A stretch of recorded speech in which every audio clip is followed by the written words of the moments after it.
नमस्कार, मैं हूं मनोज टिबड़ेवाल आकाश। एक मुलाकात में आज हमारे विशेष मेहमान हैं युवा नेता और भारत सरकार के ग्रामीण विकास राज्य मंत्री प्रदीप जैन आदित्य। 8 सितंबर 1962 को झांसी में जन्मे प्रदीप जैन झांसी संसदीय सीट से पहली बार सांसद निर्वाचित हुए हैं और पहली बार में इन्हें केंद्र सरकार में मंत्री भी बनाया गया है। बुंदेलखंड विश्वविद्यालय से एमए, एमकॉम और एलएलबी प्रदीप जैन 2 बार उत्तर प्रदेश में विधायक भी रह चुके हैं। इनकी गिनती बुंदेलखंड के बेहद सक्रिय सांसद के रूप में होती है। आज हम इनसे तमाम सवालों पर विस्तार से बात करेंगे। प्रदीप जी, आपका स्वागत है हमारी खास पड़ताल एक मुलाकात में। सबसे पहले आपसे जानना चाहेंगे कि आजकल आपके गृह राज्य उत्तर प्रदेश में मनरेगा में जो काम काज हो रहे हैं उसमें भ्रष्टाचार को लेकर खूब हल्ला मच रखा है। कारण क्या है इसका? उत्तर प्रदेश देश का सबसे बड़ा राज्य है और यूपीए चेयरपर्सन श्रीमती सोनिया गांधी, प्रधानमंत्री डॉक्टर मनमोहन सिंह ने इस योजना को कानून की शक्ल देकर पूरे देश में लागू किया था कि देश के अंदर ग्रामीण क्षेत्रों में रहने वाले एक एक परिवार को 100 दिन का रोजगार मिले। उत्तर प्रदेश के अंदर 52,000 से ज़्यादा ग्राम पंचायतें हैं और उसके क्रियान्वयन में जिस तरह आंध्रा को देखें, केरला को देखें, राजस्थान को देखें, बहुत परिवर्तन हुआ। लेकिन उत्तर प्रदेश में जब भी हमारे नेशनल लेवल के मॉनिटर गए या हम गए तो हमने कहीं ना कहीं योजना में अनेक अनियमितताएं देखी और अनेक भ्रष्टाचार के मामले देखे। और ऐसे में हमारे केंद्रीय ग्रामीण विकास मंत्री सम्मानीय श्री जयराम रमेश जी ने, चूँकि अगर किसी भी प्रदेश का विकास करना है तो राज्य को सहयोग करना चाहिए और नैतिक रूप से और संवैधानिक रूप से राज्य की जिम्मेदारी है। तो जो अनियमितताएं थी उस पर रोक लगे और राज्य के हर गांव के हर परिवार को 100 दिन का रोजगार मिले, उसके लिए सीबीआई जांच की मांग करने उन्होंने की और राज्य सरकार को एक पत्र लिखा कि वो इसकी अनुमति दें और सीबीआई से वो जांच हो ताकि जो 52,000 ग्राम पंचायतें उनमें पारदर्शिता से और ईमानदारी से एक एक परिवार को 100 दिन का रोजगार मिले और जिस उद्देश्य से महात्मा गांधी नरेगा का निर्माण हुआ था वो अपने सार्थक रूप को पा सके। आपने बताया कि आपके वरिष्ठ मंत्री ने उत्तर प्रदेश सरकार को मनरेगा के भ्रष्टाचार की जांच के लिए सीबीआई से जांच कराने के लिए पत्र लिखा है और कुछ ही महीने में यूपी में विधानसभा के चुनाव होने हैं। आपको नहीं लगता कि इसके पीछे कोई राजनीतिक वजह है? हम समझते हैं भारत सरकार ने कभी भी और ख़ास तौर से यूपीए सरकार ने सोनिया जी और डॉक्टर मनमोहन सिंह जी के नेतृत्व में कभी भी राजनीतिक लाभ उठाने के लिए किसी भी राज्य पर दबाव नहीं बनाया और उसका सीधा सीधा उद्देश्य एक ही है। लगातार हम लोग ये प्रयास कर रहे हैं, पहले भी हम लोगों ने ये प्रयास किया कि राज्य सरकार इन अनियमितताओं को रोके, इन भ्रष्टाचार को रोके और पारदर्शिता रखे। इसको बहुत सारे पत्र दिए। ये दूसरी बात है कि आने वाले समय में विधानसभा के चुनाव हैं, लेकिन एक सतत प्रक्रिया है। लगातार हम धनराशि देते हैं तो अगर हमें लगता कि इस राज्य में कांग्रेस की सरकार नहीं है तो हम धनराशि के आवंटन में भेदभाव कर सकते हैं, लेकिन ऐसा नहीं है। चाहे उत्तर प्रदेश हो, चाहे मध्य प्रदेश हो, चाहे बिहार हो, चाहे पंजाब हो या गैर कांग्रेसी शासित कोई भी राज्य है, उसको हम लोगों ने किसी दूसरे नजरिए से नहीं देखा क्योंकि संवैधानिक रूप से राज्य और केंद्र दोनों ही विकास के लिए जुड़े होना आवश्यक है। लेकिन मायावती लगता नहीं कि सीबीआई जांच पर राजी होंगे। प्रदेश सरकार की जो नीयत और नीति है उसको सारे देश के लोग जानते हैं। आज जिस तरह से प्रदेश की अगर किसी भी चीज़ में बढ़ोतरी हुई है तो वो बढ़ोतरी हुई है अपराधों में, अराजकता में। जिस समय मायावती जी प्रदेश में सत्ता में आई थी, उन्होंने कहा था कि हम जितने अराजक तत्व हैं, जितने आपराधिक तत्व हैं, उन्हें जेल के अंदर बंद करेंगे। लेकिन आज जब उनका शासन पूरा देखा गया तो उनके मंत्री और विधायक, दर्जनों मंत्री हैं, दर्जनों विधायक हैं, सांसद हैं, जिन पर खुद अपराध करने के और अपराधियों को संरक्षण देने के आरोप हैं। प्रदेश सरकार प्रॉपर्टी डीलिंग का काम कर रही, एक चुनी हुई प्रदेश की सरकार जिसका उद्देश्य चाहे किसान हो, चाहे अधिकारी हो, चाहे छात्र हो, चाहे व्यापारी हो, सबको समान दृष्टि से देखने का है। लेकिन उस सरकार ने बीते समय में सारे लोगों ने देखा किस तरह भट्टा पारसौल के अंदर या पूरे 5 प्राधिकरण बनाकर गरीब किसानों की जमीन ली गई और उन्हें बिल्डरों को बेची गई। आज अधिकारी भी बगावत पे उतर कर आए हैं। आम आदमी तो त्राही त्राही कर रहा था क्योंकि इनकी नीयत और नीति आम आदमी के लिए नहीं है और वो इस पर किसी भी हद तक कुछ भी वक्तव्य दे सकती हैं। आपने अभी भट्टा पारसौल की बात की। भट्टा पारसौल में आपके नेता राहुल गांधी जी ने काफ़ी लंबी लड़ाई लड़ी किसानों के हितों के लिए। इससे किस तरह का बदलाव की आप उम्मीद करते हैं? हम समझते हैं युवा हृदय सम्राट राहुल जी अगर कहीं जाते हैं तो वहाँ दिशा देने के लिए और दशा परिवर्तित करने के लिए उनके सतत प्रयास जारी हो जाते हैं। अगर वो भट्टा पारसौल गए तो 50 दिन के अंदर भूमि अधिग्रहण कानून पार्लियामेंट की पटल पर आया और स्टैंडिंग कमेटी में गया। बुंदेलखंड के अंदर अगर गए, बुंदेलखंड की तपती हुई माटी में मई के माह में अगर गए तो केवल उन्होंने दौरा नहीं किया, उन्होंने वहाँ भारत सरकार से एक पैकेज दिलवाया जिससे बुंदेलखंड के हालात बदले जाए। भूमि अधिग्रहण बिल यदि कानून की शक्ल ले लेता है तो किस तरह का बदलाव आएगा किसानों के हितों को लेकर? मनोज जी, सबसे मूलतः बात यह है कि राज्य सरकार की नीयत ठीक होना चाहिए और भूमि अधिग्रहण कानून जो पारित होने जा रहा है उससे राज्यों पर, उन राज्यों पर जिनकी नीयत ठीक नहीं है, उन राज्यों पर एक रोक लगेगी कि वो किसी भी तरह से किसान जो मुल्क का अन्नदाता है, मुल्क का भाग्य बिताता है, उसकी जमीन को किसी भी हालत में नहीं हथिया सकते। अगर हम देखें आज एक तरफ उत्तर प्रदेश है, दूसरी तरफ हरियाणा है। हरियाणा के जो किसान भाई हैं वो किस तरह विकास की दौड़ में आगे बढ़ रहे।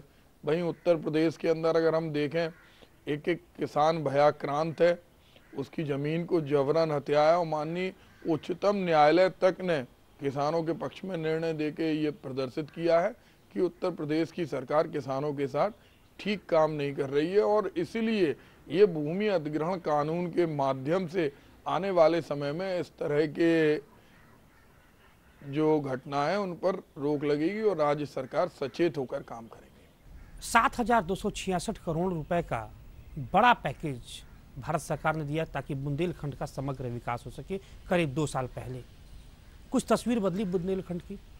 हमारा फेडरल स्ट्रक्चर है, भारत सरकार ने राहुल जी के प्रयास से बुंदेलखंड जो उत्तर प्रदेश में है या मध्य प्रदेश में है, दोनों में ही पैकेज दिया।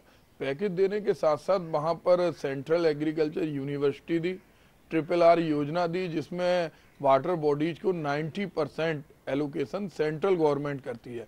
इसके अलावा 7 केंद्रीय विद्यालय दिए और बहुत सारी योजनाएं दी।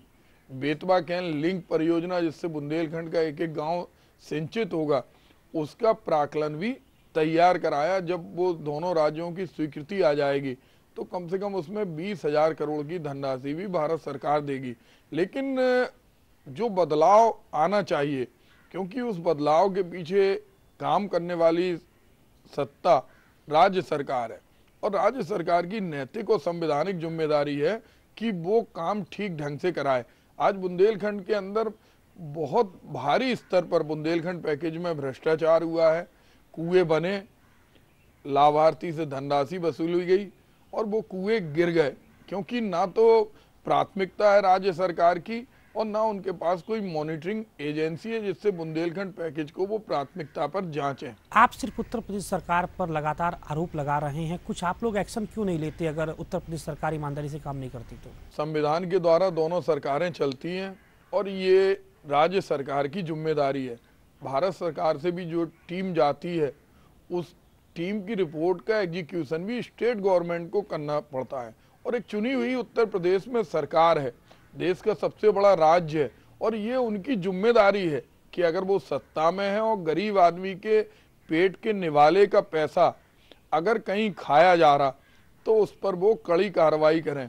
आज इतना बुरा लगता है जब राहुल जी बुंदेलखंड के दौरे पर गए और उन्होंने आंखों से देखा, कुएं देखने नहीं गए थे लेकिन वहां लोग आ गए, उन्होंने कहा हमें पैकेज में कुछ नहीं मिला, चेक डैम बह गया, जो बकरियां दी गई वो बकरियां ऐसी जगह से खरीदी गई जहां से बीमार बकरियां, तो उस गरीब आदमी के जिसको बकरियां दी गई उसके घर की बकरियां भी उन बकरियों के कारण मर गई।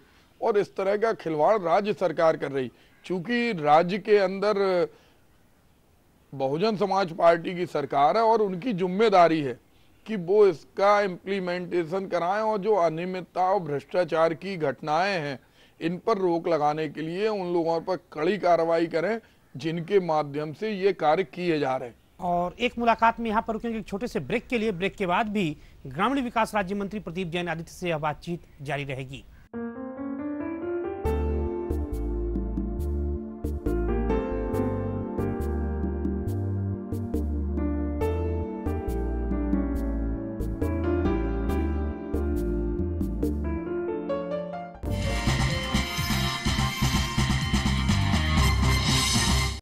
The buzz beyond all the biz in Amchi, Mumbai. The transforming face of Singhara, Chennai. The changing profile of the city of joy, Kolkata. Keep track of the latest developments in these cities on Metro Scan, Monday to Friday, 6:30 p.m. only on TD News.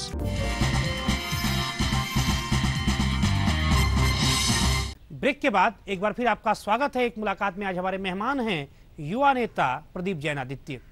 Pradeep ji, आपका मंत्रालय ग्रामीण विकास मंत्रालय इस समय कौन सी प्रमुख योजनाएं चला रहा है? देश की 2,52,000 से ज़्यादा ग्राम पंचायतों के लिए सोनिया जी ने और प्रधानमंत्री डॉक्टर मनमोहन सिंह जी ने जो योजनाएं निर्मित की हैं उससे पूरे देश के अंदर नए विकास का युग प्रारंभ होगा।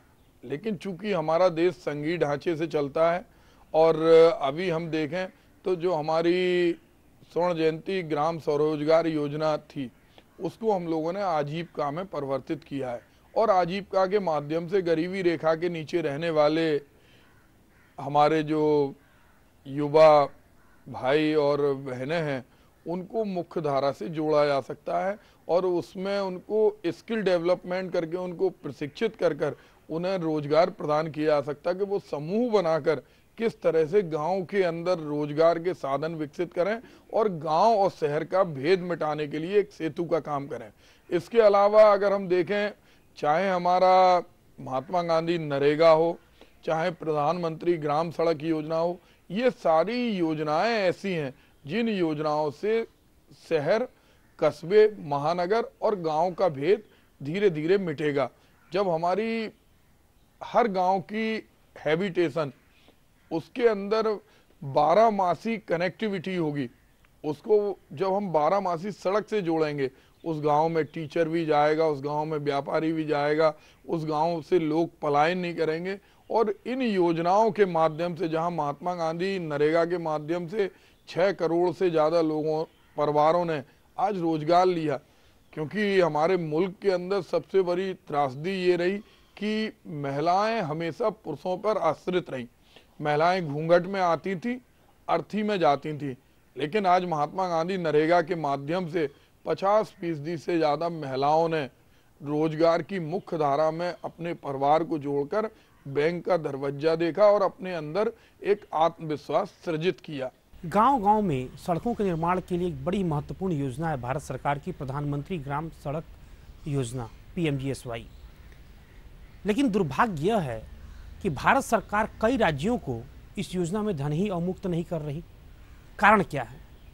ऐसा कोई भी राज्य नहीं है जिस राज्य में भारत सरकार प्रधानमंत्री ग्राम सड़क योजना में धनराशि अवमुक्त नहीं कर रही हो। क्या आपके गृह राज्य उत्तर प्रदेश में PMGSY का पैसा ईमानदारी से जा रहा है? बिल्कुल पूरी ईमानदारी से जा रहा और उनकी जो रिपोर्ट भी आ रही है कि जिस तरह से हम लोगों ने 1000 के हैबिटेशन को जोड़ा, अब 900 और 800 के हैबिटेशन को जोड़ रहे हैं और उसमें जो भी प्रस्ताव भेजते हैं और उन पर कोई भी धनराशि की कमी नहीं है। प्रदीप जी, उत्तर प्रदेश को वहाँ की मुख्यमंत्री मायावती 4 हिस्सों में बांटना चाहती हैं, क्या सोचते हैं आप? प्रदेश सरकार की जो नीयत और नीति है उसको पूरा देश जानता है। आज जब विधानसभा के चुनाव आने लगे, मैं जिस समय विधायक था, मैंने उत्तर प्रदेश विधानसभा में एक प्रस्ताव भी रखा था, एक संकल्प भी रखा था बुंदेलखंड प्रांत के लिए, लेकिन दुर्भाग्य से जब तक हम लोग प्रयास करते रहे उस पर चर्चा नहीं हुई।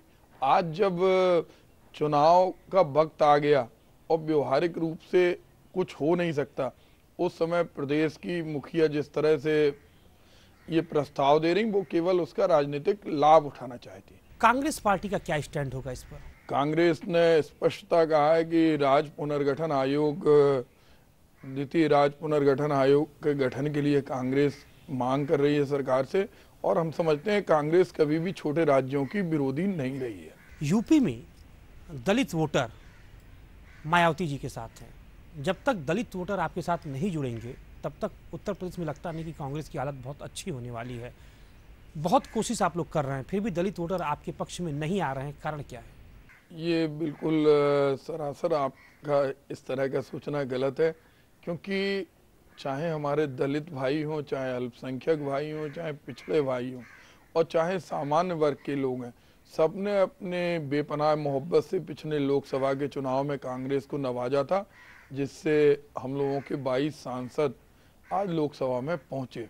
और मैं समझता हूं कि जिस तरह के हालात हैं आज भी, चाहे दलित हों, अल्पसंख्यक हों, पिछड़े हों, सब कांग्रेस की ओर आशा भरी दृष्टि से देख रहे हैं कि आने वाले समय में उत्तर प्रदेश को कांग्रेस नेतृत्व देगी, क्योंकि लोगों ने देखा है किस तरह प्रदेश की राजधानी में 2-2 सीएमओ की हत्या हुई, जेल के अंदर एक सीएमओ को लटका दिया गया, अधिकारियों को जो सच्चाई की बात करते हैं उन्हें पागल खाने में भेज दिया जाता है, किस तरह आईएएस बगावत पे उतर कर आए, किस तरह किसानों के साथ अत्याचार हुआ, उनकी ज़मीनें हथियाई गई हैं। चाहे समाजवादी पार्टी हो, चाहे बहुजन समाज पार्टी हो, चाहे भारतीय जनता पार्टी हो, तीनों पार्टियों ने जब भी उत्तर प्रदेश में सत्ता संभाली उन्होंने प्रदेश को पीछे ढकेला। आज केवल जनसंख्या वृद्धि में हम सबसे आगे हैं, अपराधों में सबसे आगे हैं, लेकिन अगर हम साक्षरता को देखें, अगर हम औद्योगिक विकास को देखें, अगर हम अन्य राज्यों से तुलना करके इंफ्रास्ट्रक्चर में चाहे इलेक्ट्रिसिटी को देखें, चाहे फर्टिलाइजर के कंजम्पशन को देखें, हम सबसे पीछे हैं।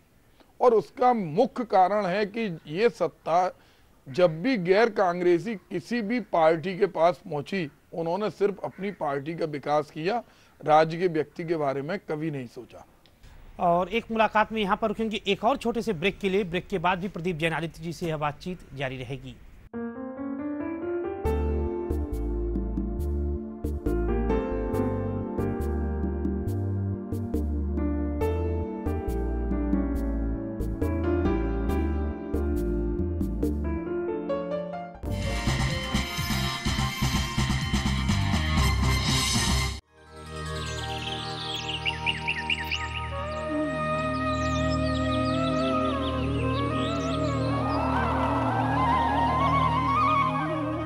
मैं तो सीधी सीधी बात करने वाला आदमी हूँ कि जिस जगह पे सत्य है वहाँ खुदा है, जिस जगह पे अहिंसा है वहाँ ईश्वर है।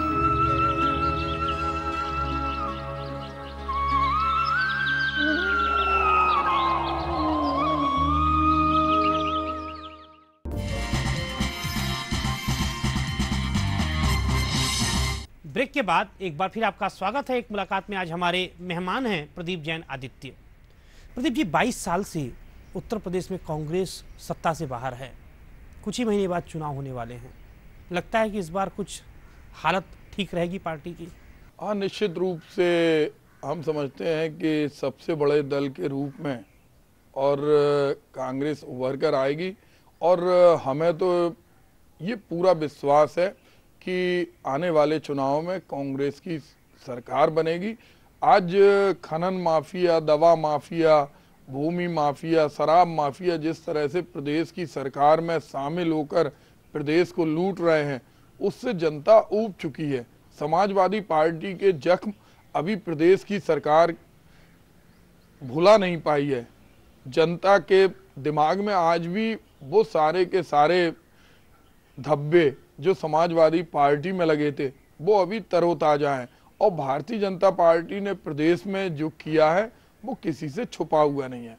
तो चाहे हमारा दलित भाई हो, चाहे अल्पसंख्यक भाई हो, चाहे पिछड़ा भाई हो, और चाहे सामान्य जाति का एक भाई हो, सबके मन में एक परिकल्पना है कि आम आदमी की सरकार कांग्रेस की ही हो सकती है। इसलिए लोगों का रुझान पूरी तरह से राहुल जी के नेतृत्व में कांग्रेस के प्रति है।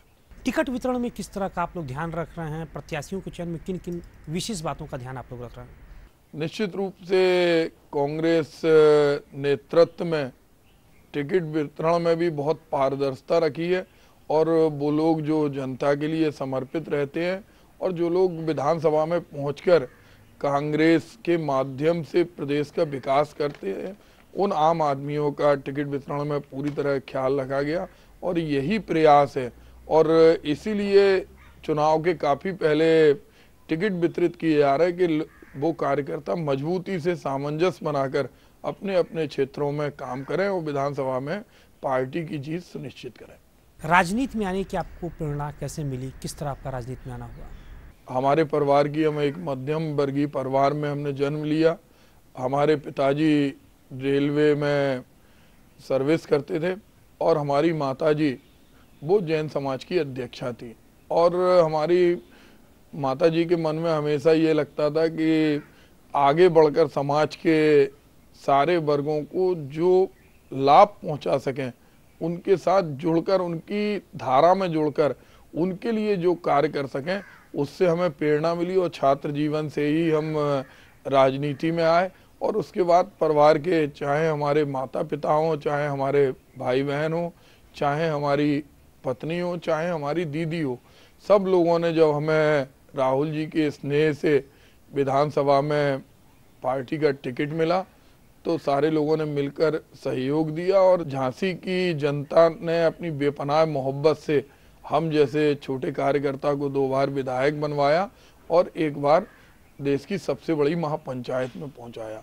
और ये भी हमारा सौभाग्य है कि इस पार्टी में हमें और हम जैसे एक आम आदमी को भारत सरकार में एक जिम्मेदारी दी, जो पूरे देश के कार्यकर्ता को एक संदेश भी है कि जो काम करेगा उसको कांग्रेस पार्टी हमेशा उसका हक और अधिकार देगी। आपके जीवन का लक्ष्य क्या है?